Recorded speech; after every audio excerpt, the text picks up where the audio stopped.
Like, what do you always say? Clean your room, make your bed. Like, right? Yeah. What's going on? Like, well, and you want to incentivize people to pay attention to their local environment. And you do that in part by ensuring that they're not living so close to the edge of catastrophe that they can only think about today. Right. And if you start from the mindset that, can I tell you another story? Sure. Okay. You tell me all the stories. And then a voice comes to him and it says, you are required by the God of your ancestors to leave your zone of comfort, to leave the wealth of your father, to leave your nation, to leave your language, to go out into the world and have your terrible adventure. And if you do that, so now imagine that's the call to adventure. If you do that, these things will happen. This is the covenant that God makes to the Abrahamic people. So that's the meaning of life, right? To have the adventure. You'll do this in a way.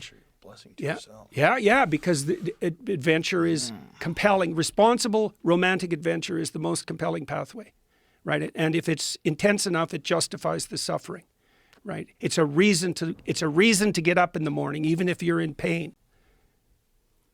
You'll do this in a way that will maximize the probability that you'll establish something of permanence or even eternal permanence. So Abraham is offered, if he accepts the call and makes the proper sacrifices along the way, God says your descendants will outnumber the stars.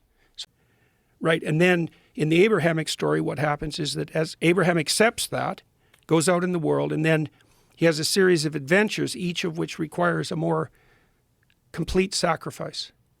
Because as you develop under the influence of this call, what you're required to do is to live more carefully in accordance with your expanding domain of opportunity.